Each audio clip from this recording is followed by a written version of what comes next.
Hey everyone, myself Pinky Sani, and I have completed my 3 years as a MBBS student, and now I am a final year student at GMC Yavatmal, Maharashtra. ठीक है, I got selected in 2021 with 600 plus marks. तो 3 years of MBBS, I felt many times that कि बहुत सारे student ऐसे हैं जो सच में सिलेक्शन लेना चाहते हैं, उनका रियल में ड्रीम है कि वो भी कॉलेज में जाए एंड डॉक्टर बने, उनके पेरेंट्स का ड्रीम हो सकता है, उनका खुद का हो सकता है। हाय एवरीवन, स्पेशली जो चैनल जो मैंने बनाया है स्पेशली नीट एस्पिरेंट्स के लिए बहुत यूज़फुल होने वाला है। यहाँ पर मैं अपनी मेडिकल लाइफ जो चल रही है, कैसे क्या रहता है मेडिकल कॉलेज में। ऑफकोर्स नीट एस्पिरेंट्स की अपने ड्रीम्स देखता है कि मेडिकल कॉलेज में जाना है और उसके लिए बहुत मेहनत भी करता है। तो यहाँ पे मैं उनके मोटिवेशन के लिए मैं शेयर करने वाली हूँ कि कैसे यहाँ पे एकेडमिक्स रहता है और एक एज ए मेडिकल स्टूडेंट उसकी क्या क्या लाइफ रहती है।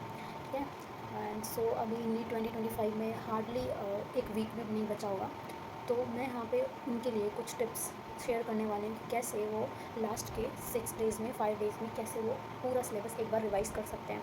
ठीक है, साल भर उन्होंने बहुत पढ़ा होता है एंड इस टाइम पे इस लास्ट मोमेंट पे आई नो प्रेशर इतना ज़्यादा होता है, इतनी टेंशन होती रहती है कि हमने पढ़ा बहुत है, हमारा सिलेक्शन होगा या नहीं होगा, हमें इतने मार्क्स आएंगे भी या नहीं आएंगे कि एक गवर्नमेंट मेडिकल कॉलेज मिले।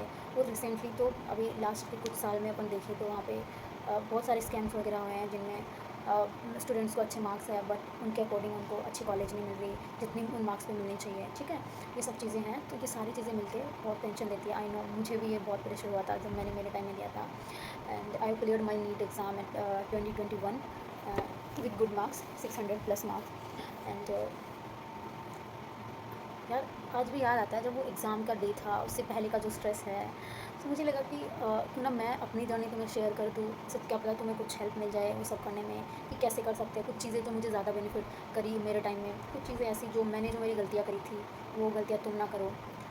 वो तो ये सारी चीज़ें मैं शेयर करने के लिए आज मैंने ये वीडियो बनाया। ठीक है, तो लास्ट के 5 डेज़ में हम कैसे पूरा सिलेबस हाथ में ले सकते हैं, ये वाली चीज़ आज इस वीडियो में मैं बात करूँगी। ठीक है, तो मैंने क्या किया था, जब मेरा लास्ट 2 महीने ऐसे एग्ज़ाम के बचे थे तब मैंने खुद को पूरी तरह से आइसोलेट कर लिया था।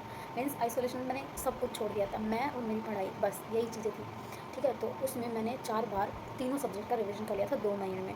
और जो लास्ट के जो 5 डेज़ थे उसमें मैंने कंप्लीट फिजिक्स केमिस्ट्री बायो का रिवीजन करा था। तो उसके लिए पहले मैंने बनाए थे जब कोचिंग टाइम में कोचिंग क्लासेस जाती थी तब मैंने अपने कोचिंग के नोट्स को अच्छे से पढ़ा था। देन एनसीईआरटी पढ़ती थी, देन क्वेश्चन लगाती थी। ये रेगुलर पूरे साल भर का मेरा रहता था। तो उसके बाद में जैसे ही एग्ज़ाम पास में आई तब मैंने नोट्स को 2-3 बार पढ़ चुका होता था तो वो नोट्स याद होते थे। देन वहाँ से कुछ क्वालिटी कंटेंट और जो टेस्ट लगते थे, उन टेस्ट से कुछ मिलता था एक्स्ट्रा, वो मैं एनसीईआरटी में ऐड कर लेती थी। ठीक है, फिर जैसे ही फिर क्योंकि पढ़नी तो एट द एंड एनसीईआरटी है, क्वेश्चन सोर्सेज से आने हैं। ठीक है, तो एनसीईआरटी को अच्छे से समझने के लिए अपन नोट्स की हेल्प लेते थे। तो वो सारी चीज़ें मैं वही नोट्स में ऐड कर लिया करती थी।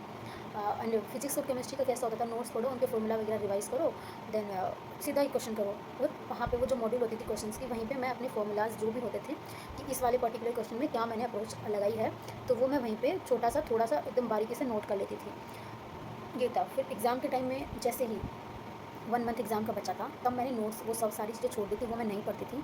मैं सीधा हैंडबुक उठाती थी। हैंडबुक यानी मैंने एलन से करी थी, तो एलन वालों ने हैंडबुक प्रोवाइड करवाई थी। तो उस हैंडबुक में सारी कंसाइज़ करके लिखा हुआ है पूरा।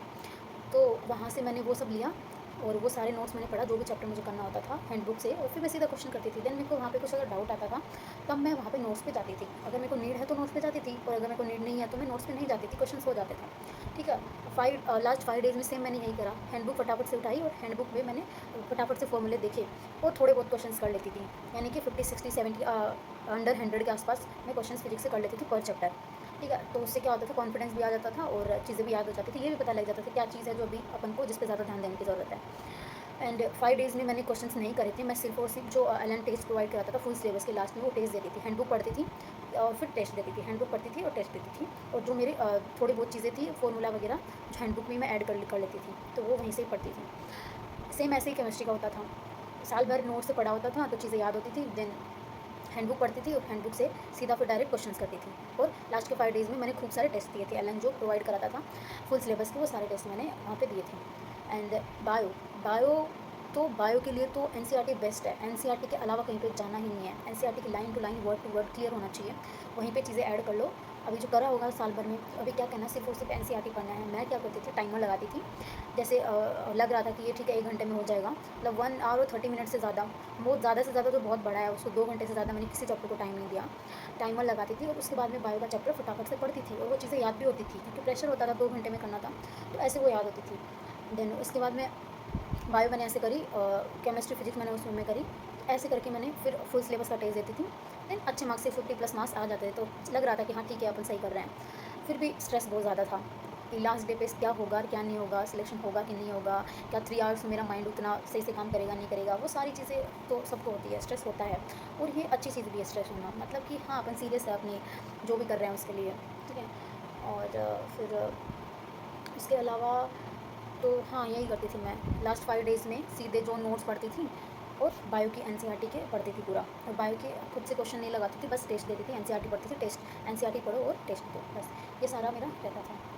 एंड आई नो बहुत सारा स्ट्रेस है, तो प्लीज़ स्ट्रेस ना लो और अपने उस पर फोकस करो, जो पढ़ना है बस लगे रहो यार, लगे रहो, कुछ नहीं करना है, सिर्फ और सिर्फ पढ़ना है मस्त। और नींद भी लो प्लीज़, अपनी हेल्थ का ध्यान रखो, क्योंकि ये लास्ट टाइम है जहाँ पे सबसे ज़्यादा मतलब प्रोन, ये जो टाइम है तुम्हारी बॉडी के लिए कि जिसमें तुम इतना ज़्यादा स्ट्रेस में रहते हो।